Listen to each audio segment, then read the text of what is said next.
സൂത്ര, കൊടുങ്കാറ്റ് വീശിയെന്ന് ഞാൻ സ്വപ്നം കണ്ടു. അതാ സ്വപ്നമല്ല. ദേ ഇന്നലെ രാത്രി ഒടുക്കത്തെ കാറ്റായിരുന്നു. അമ്മോ, വെള്ളപ്പൊക്കം വന്നെന്ന് സ്വപ്നം കാണാത്തത് ഭാഗ്യമായി. കാട്ടുമുത്തപ്പൻ കാടെടുത്ത് രണ്ട് കുലുക്കു കുലുക്കി വെച്ചതുപോലുണ്ട്. ഒന്ന് നടന്നിട്ട് വരാം. ഞാനില്ല, താൻ പൊക്കോ. ഈ കമ്പ് കൊള്ളാം, തവളയെ വലിച്ചു നീട്ടിയതുപോലുണ്ട്. അത് കൊള്ളാം, കലക്കം ബിപി. ദാ കാട്ടുമുത്തപ്പ, ഒരു പാമ്പല്ലേ പിന്നാലെ വരുന്നത്. ദാ നില്ലടാ അവിടെ, ഒച്ച ഞാൻ കേട്ടു. അയ്യോ, ശല്യമായെങ്കിൽ ഞാൻ പൊക്കോളാമേ. ദാ നിൽക്കാൻ, നിന്നെ ഒന്ന് പഠിപ്പിച്ചിട്ട് വേറെ കാര്യം.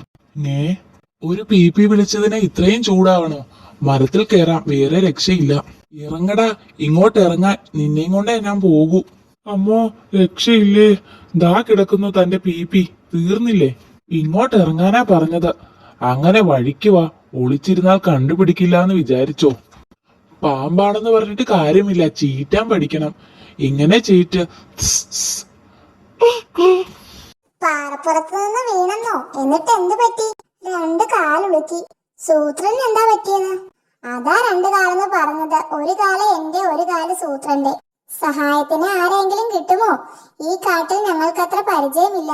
ശരിയാ, എന്തെങ്കിലും അത്യാവശ്യം വന്നാൽ ഓടാൻ ഒരാള് വേണ്ടേ? അത്യാവശ്യം വല്ലതുമുണ്ടോ? അത്യാവശ്യമുണ്ട്. തിന്നാൻ വല്ലതും കിട്ടുമോ? ഇപ്പൊ ഒന്നും വേണ്ട, തീരെ വിശപ്പില്ല. നിനക്കല്ല, ഞങ്ങൾക്കാ. വിശന്നിട്ട പ്രാണൻ പോകുന്നു. എന്റെയും പ്രാണൻ പോകുന്നുണ്ട്. വേഗം ചെന്നാൽ പുഴയ്ക്ക് അക്കരെ നിന്ന് 5-6 മുട്ട കിട്ടും. ചെല്ലട്ടെ? വേഗം ചെല്ല. പുഴയ്ക്ക് കുറുകെ ഒരു കാട്ടുവള്ളി കെട്ടിയിട്ടുണ്ട്, അതുവഴി തൂങ്ങട്ടെ. എന്നാ പിന്നെ വടിയിൽ തൂങ്ങി കിടക്ക്. ഭയങ്കരമായിട്ട് വിശക്കുന്നുണ്ട്. ആ ദാ വരുന്നു. കുറെ നേരമായല്ലോടോ തടിയും കൊണ്ട് പോയിട്ട്. മുട്ട പോയി. കുറെ കുറുക്കന്മാരെ പുഴ കടന്ന് മുട്ട എടുത്തു. ഈ തടി തുഴഞ്ഞിട്ട് നീങ്ങാത്തത് കൊണ്ട് അവന്മാരെ മുമ്പിൽ കയറിപ്പോയി. തുഴഞ്ഞിട്ട് നീങ്ങിയില്ലെന്നോ? അതെന്തു പറ്റി? ഒട്ടും വെള്ളമില്ലെങ്കിൽ തുഴയാൻ പറ്റില്ലെന്നാ കുറുക്കന്മാര് പറഞ്ഞത്. അവന്മാരെ പുഴയിലിറങ്ങി നടന്നത് കൊണ്ട് എന്നേക്കാൾ മുമ്പിലെത്തി. കോട്ടുവാ ഗുഹയിലെ പരിപാടി. നമ്മൾ എന്താ ചെയ്യേണ്ടത്? നേതാവ് പറയുമ്പോൾ ഓടുക, നേതാവ് പറയുമ്പോൾ യുദ്ധം ചെയ്യുക. യുദ്ധത്തിന് മുമ്പ് മുദ്രാവാക്യം വിളിക്കണം, അത്രേ ഉള്ളൂ. പുല്ലും പഴവും തിന്നു നടക്കുന്നവരുടെ കാര്യം നോക്കാനും അവസാനം ഒരു നേതാവ് ഉണ്ടായല്ലോ. നമ്മൾ ഒറ്റക്കെട്ടായി ആഞ്ഞടിച്ചാൽ ഈ കടുവയും പുലിയും സിംഹവും ഒക്കെ നെട്ടോട്ടം ഓടുമെന്നേ. അയ്യോ, എന്താടാ ഇത്? വാ നോക്കാം. ഇറച്ചി തിന്നുന്നവർക്കെതിരെ സസ്യപുക്കുകളുടെ യുദ്ധം. സൈന്യത്തിലേക്ക് ആളെ എടുക്കുന്നു. സസ്യപുക്കുകളെല്ലാം കോട്ടുവാ ഗുഹയിൽ എത്തിച്ചേരുക. സൂത്ര, യുദ്ധം എന്ന് പറഞ്ഞാൽ അടിപിടി എന്നല്ലേ അർത്ഥം? അതെ. അയ്യടാ, ഒരു അടിപിടി കണ്ടിട്ട് കുറച്ച് ദിവസമായി. മണ്ട, ഇവന്മാരൊക്കെ കൂടി നമ്മളെ അടിക്കാൻ പോകുന്നത്. ദേ, അതാണ് കോട്ടുവാ ഗുഹ. രണ്ട് തടിമാടൻ പോത്തുകളാ കാവല്. അകത്തെന്താ പരിപാടി? അറിഞ്ഞിട്ടെന്ത് വേണം? ഞങ്ങളുടെ നേതാവ് വരുന്നു. നേതാവ് സൈന്യം ഉണ്ടാക്കും. സൂക്ഷിച്ചോ, ഞങ്ങളുടെ സൈന്യം നിങ്ങളെയൊന്നും ഇനി വെച്ചേക്കില്ല. ആരാ നിങ്ങളുടെ നേതാവ്? ഇപ്പൊ വരും. ആളെ ഞാൻ കണ്ടിട്ടില്ല. അങ്ങേരെ അടിപിടിയാണോ പഠിപ്പിക്കുന്നത്?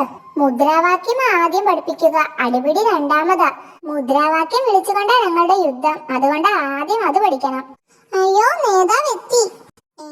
ഇത് നമ്മുടെ പഴയ ആടല്ലേ? പടയാളികളുടെ ശ്രദ്ധയ്ക്ക്. നേതാവ് പറഞ്ഞു തരുന്ന മുദ്രാവാക്യം തെറ്റാതെ ഏറ്റു ചൊല്ലി പഠിക്കണം. ആ പറയൂ. മുഷ്കന്മാരെയും ശുഷ്കന്മാരെയും ഫോഷ്കന്മാരെയും നിഷ്കാസനം ചെയ്യുക. കുഞ്ചിതന്മാരായ വിഭക്സന്മാരെ ഭക്ഷിക്കാൻ ഉത്സാഹിക്കുക. ഭക്ഷ്യ സങ്കേതമായ വൃക്ഷങ്ങളിലെ ഭക്ഷണം അക്ഷണം പരീക്ഷിക്കുന്നവരെ ഭക്ഷിച്ച് ശിക്ഷിക്കുന്നവർ സൂക്ഷിക്കുക.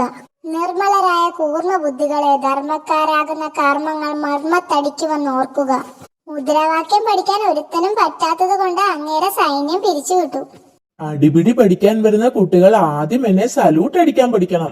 സല്യൂട്ടോ? അതാരാ? സല്യൂട്ട് എന്താണെന്ന് പോലും അറിയില്ലേ? കഴുതകൾ. പോയി പഠിച്ചിട്ട് വാ. നന്നായി സല്യൂട്ട് അടിക്കുന്ന ഒരു കുട്ടിയെ ഞാൻ അടിപിടി പഠിപ്പിക്കും. സല്യൂട്ടൊക്കെ വളരെ എളുപ്പമല്ലേ? ഞാൻ കാണിച്ചു തരാം. ആദ്യം ഇങ്ങനെ നെഞ്ചും വിരിച്ച് ശ്വാസം പിടിച്ചു നിൽക്കണം. എന്നിട്ട് ടപ്പേ എന്ന പുറംകൈ കൊണ്ട് ഇങ്ങനെ അടിക്കണം. ഷോ, സ്പീഡ് പോരാ. പിന്നെ ഈ മണ്ടൻ ചിരി മാറ്റണം. അപ്പോ എന്റെ അമ്മോ, അയ്യോ, അവൻ വീണു. എന്റെ കണ്ണേ, ഈ അടിപിടിക്കാരുടെ കണ്ണു പോകുന്നത് സല്യൂട്ട് അടിച്ചിട്ടാണോ സൂത്ര? അടുത്ത ആള് കാണിക്ക്. അങ്ങനെ തന്നെ. ടപ്പോ. പാവം, തലയ്ക്ക് അടികൊണ്ട് വീണു. നെറ്റിയിലിരുന്ന ഒരു ഈച്ചയും സല്യൂട്ടേറ്റ് വീണു. അമ്മോ, ഇവരാരും ശരിയാവില്ല. സല്യൂട്ട് അടിച്ചാൽ പരുക്കു പറ്റരുത്. മാഷേ, ഒരു പയ്യൻ കൂടി ഉണ്ട്, മിടുക്കനാ, ദാ വരുന്നു. നോക്കാം, അകത്തേക്ക് വരാൻ പറ. മോനെ ചെല്ല്, മാഷ് പറഞ്ഞു തരുന്നത് പോലെ സല്യൂട്ട് അടിക്കണം കേട്ടോ. കൈ ഇങ്ങനെ കൃത്യമായി നെറ്റിയിൽ തന്നെ കൊള്ളണം, മനസ്സിലായോ? ദാ ഇങ്ങനെ. ടപ്പേ. ശരി മാഷേ, ദാ ഇങ്ങനെയല്ലേ. പോ.